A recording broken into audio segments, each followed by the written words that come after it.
এবং কৃতজ্ঞতা।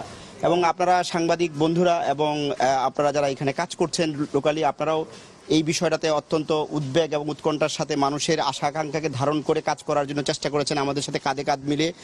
এবং আমরাও পিবিআই, আপনারা জানেন যে গত 10 তারিখে এই মামলাটি পিবিআই এর হস্তান্তর হয়, আজকে 13 তারিখ।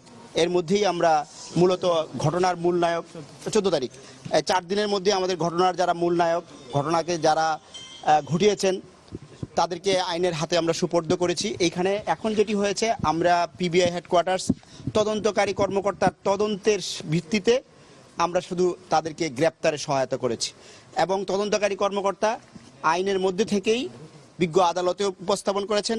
বিজ্ঞ আদালত 2 জন আসামিকে দীর্ঘ সময় যাবৎ পরীক্ষা নিরীক্ষা করেছেন, তাদের বক্তব্য শুনেছেন।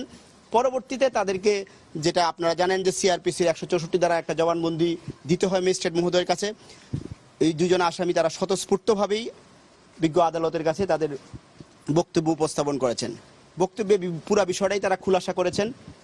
একেবারেই কিভাবে হত্যাকাণ্ডটি ঘটিয়েছে, কারা ঘটিয়েছে, কি আঙ্গিকে ঘটিয়েছে, বিস্তারিত বিবরণ আমি আপনাদের সামনে পেশ করব না, বাট বিষয়গুলি এসেছে, হয়তো আপনারা খুব দ্রুতই বিষয়গুলি জানবেন।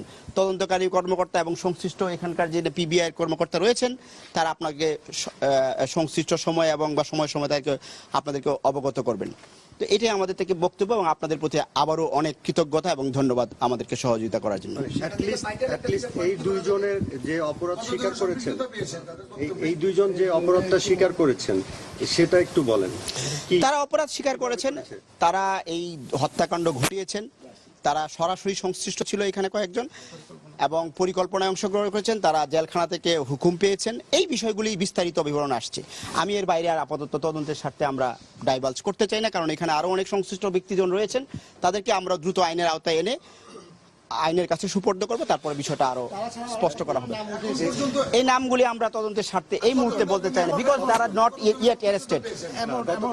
গতকাল বলা হয়েছিল 13 জন সংশ্লিষ্ট, তো এখন কতজন পেলেন? এখন পর্যন্ত আমরা 13 জনকেই বলছি, বাট আরো কিছু নাম বিচ্ছিন্নভাবে এসছে, but we will examine that, কারণ বিকজ আমরা তো একটা ব্যক্তির বক্তব্যটা should be corroborated by other evidence, we will check it out.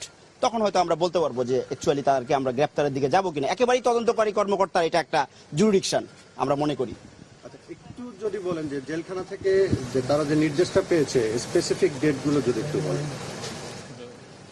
এইটা তদন্তের স্বার্থে আমার মনে হয় এটা বিস্তারিত বলার দরকার নাই, আপনারা পেয়ে যাবেন। যেহেতু এটা 160 হয়েছে, এটা তো একসময় এটা ডাইভালজ হবে, এটা তো এখন জুডিশিয়াল নথিতে আছে, এই বিষয়গুলি আপনারাও একসময় জানবেন। এটা আমার মুখ থেকে না আসাটাই বরং ভালো, যেহেতু এটা বিজ্ঞ আদালতের কাছেই আছে। যে 4 জন ওখানে হত্যাকাণ্ড ঘটিয়েছে সরাসরি আগুন দিয়ে, সেই 4 জন কি গ্রেপ্তার আছেন?